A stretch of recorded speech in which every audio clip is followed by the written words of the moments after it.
There is a version of you that only emerges when you feel the gaze of others. It's the part of you that smiles with perfect timing, adjusts its tone to avoid conflict, edits its opinions before they even leave your lips, and moves through the world in a way that seems effortless on the surface, but feels quietly exhausting beneath. This version of you knows how to keep things smooth, how to avoid discomfort, how to blend in just enough to be approved of, accepted, and unbothered. But beneath all that smoothness, something starts to ache. Something that whispers about how tired you are of being so palatable. It's not that anything dramatic has gone wrong, but there's this unmistakable sense that you're constantly giving little pieces of yourself away in exchange for safety. The fatigue builds quietly until it becomes a constant state, a silent weight you carry without even knowing why. This isn't about shyness or insecurity. It's not just social anxiety or stress. It's deeper, more persistent. It's something that has quietly woven itself into the structure of your entire identity. You may be living not as yourself, but as the character you constructed to survive. No one comes into the world performing. You didn't arrive here trying to impress anyone. You came in loud, unfiltered, instinctual.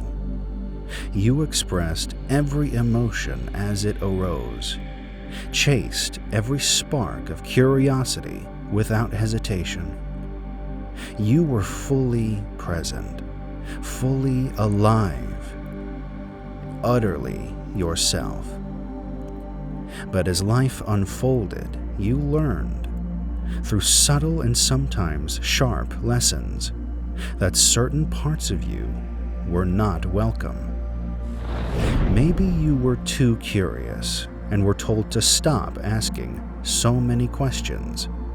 Maybe you were too expressive and were asked to quiet down.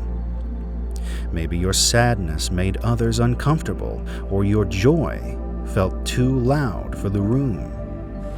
So you adjusted. You tucked certain parts of yourself away, not out of deceit, but out of an unspoken need to feel safe and accepted.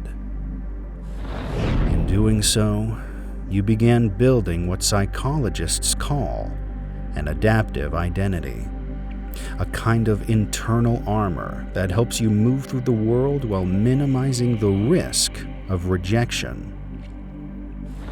It wasn't something you consciously chose, and it's not something you should feel guilty about. It was a response to your environment, to the people who raised you, taught you, praised you, or criticized you. Over time, that mask became easier to wear, and eventually, you started to forget that you were even wearing one at all. What began as small compromises eventually hardened into patterns. Those patterns calcified into habits, and those habits began to shape your traits. Before long, those traits formed the outline of your entire personality. You weren't being inauthentic in the traditional sense, but you were slowly drifting away from your unfiltered self. You became what the world rewarded. You adopted the expressions, preferences, and mannerisms that others liked most, and you edited out the parts that received silence or disapproval. You learned how to be efficient in your emotional responses, how to manage other people's expectations before they even had a chance to be disappointed. Eventually, it became automatic. You didn't have to think about the performance anymore, because it had woven itself so deeply into your identity that you could barely tell where it ended and where you began. And yet, there were always signs, subtle but persistent, hints that something wasn't quite right. You may find yourself replaying conversations in your mind long after they've ended, obsessing over whether you said the right thing, or if you should have worded something differently. You might feel a need to always appear agreeable, even when your true opinion pulls you in the opposite direction. Social interactions may leave you drained, not because you dislike people, but because you feel like you're constantly managing a role. Your thoughts become overly filtered, as if every sentence needs to be rehearsed, reworded, smoothed over, just to avoid misunderstanding or disapproval. Deep down, you start to feel a growing distance between yourself and your own desires. You might realize you no longer know what you genuinely enjoy or dislike, because your preferences have long been shaped by what you believe will be accepted. And when you're finally alone, you feel a kind of haunting emptiness, a psychological silence that asks a painful question. Who am I, really, when no one is watching? The lie that controls your whole personality doesn't present itself as a lie. It feels real. It feels like a fact. And that's what makes it so convincing. The longer you play a role, the more your brain wires itself around it, because repetition strengthens connections. That's how neuroplasticity works. Over time, the adaptive identity becomes second nature. You're no longer pretending. The performance becomes so seamless. You start noticing that it is a performance, and the world around you only reinforces it. People respond to the version of you that you present, and that response, that praise, feels like validation, even if it's directed at a mask. You're praised for being easygoing, for never making things difficult, for always knowing what to say. So you keep going, even when the cost grows heavier. There's a haunting contradiction in succeeding while feeling empty. When the persona gets the applause, but your soul feels unheard, it creates a disconnect that is hard to name. You begin to feel like an observer in your own life, going through the motions that look fine from the outside, but feel mechanical on the inside. This is the trap. The world reflects back the version you perform, and that reflection convinces you that the performance must be who you are.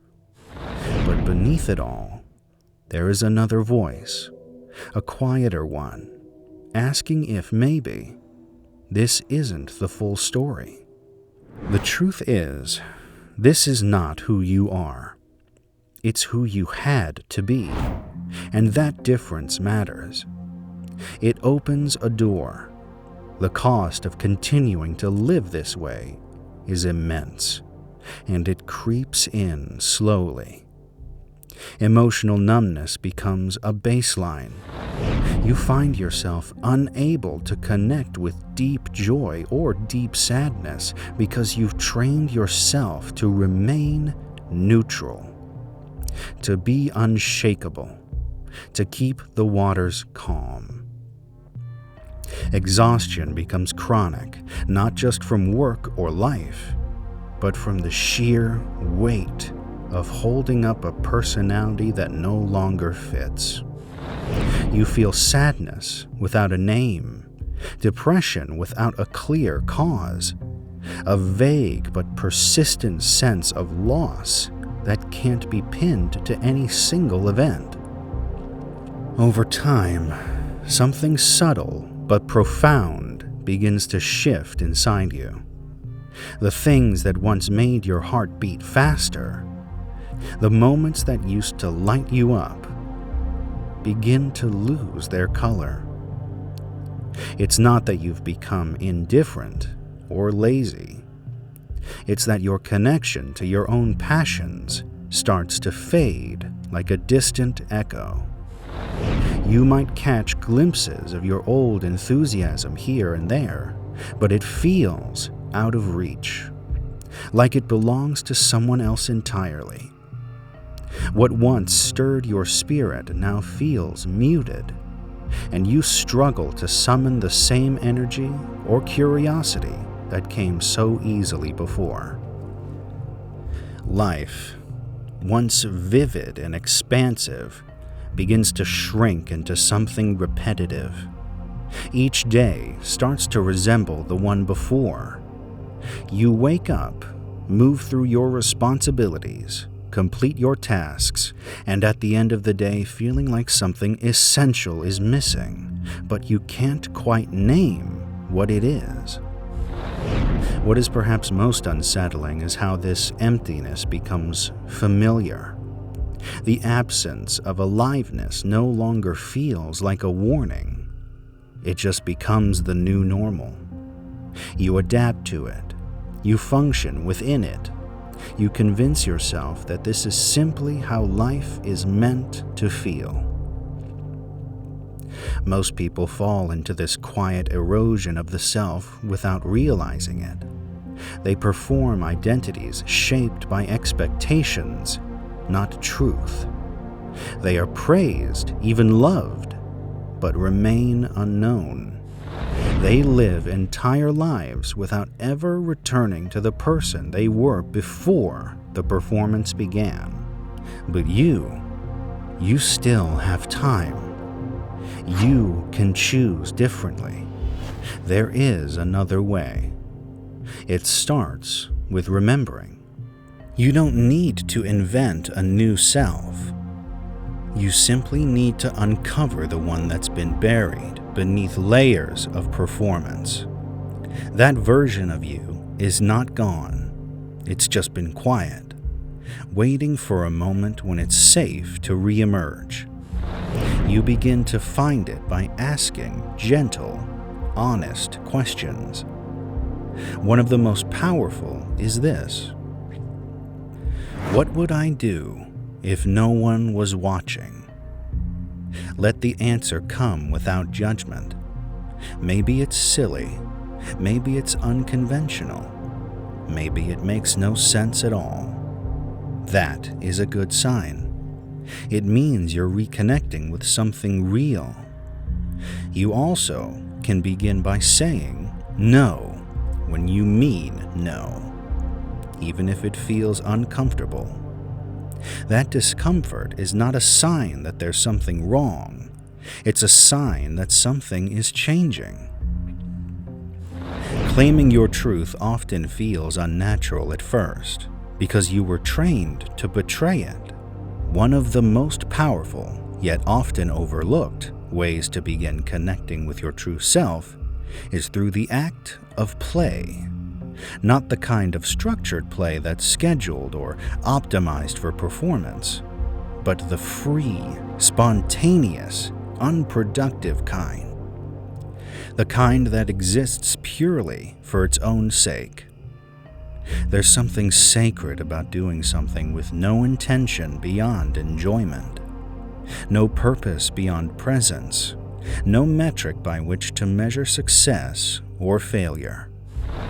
When you allow yourself to dance without choreography, to scribble nonsense without artistic skill, to sing off-key without apology, or to try something completely new without caring how well you do it, You create a rare space where the deepest parts of you can finally exhale. In those playful moments, when the need to impress dissolves, a quieter, more authentic version of you often emerges. These seemingly insignificant actions hold an unexpected power. They are not acts of rebellion in the traditional sense. They're not born from anger or defiance, but from longing, from remembrance. Each playful gesture becomes a bridge back to a self that existed before you learned to hide. That inner self, once silenced, reshaped to fit into roles and expectations, doesn't need to be reinvented. It only needs to be remembered. Every time you follow a flicker of joy, every time you allow yourself to be curious without needing to be correct, you loosen the grip of the lie and begin to find your way home. You do not owe the world a polished version of yourself. You do not need to keep performing in order to be worthy of belonging. What you owe, most of all, is honesty. Not the kind that shocks, not the kind that demands attention, but the kind that heals, the kind that whispers, "Yes, this is me." The real you may be quieter than the persona. It may be raw, unfinished, unrefined. That is not a flaw. That is the point. You are here to impress the world. You are here to know yourself, to live in a way that feels aligned even when it isn't easy, to speak words that are true even when they aren't popular, to remember what it feels like to be fully alive, even if it means being misunderstood. You are not here to keep up a mask. You are not here to be liked more than you are known. You are here to become real again, to stop performing and start becoming. And if you're wondering where to start, go back to the moment before the act began. Go back to the child who knew what they loved before the world edited it out. Go back to the feelings you silenced, the dreams you abandoned, the voice you buried. Go back and meet the version of yourself that never needed to be polished to be whole. They have been waiting, and they are still there.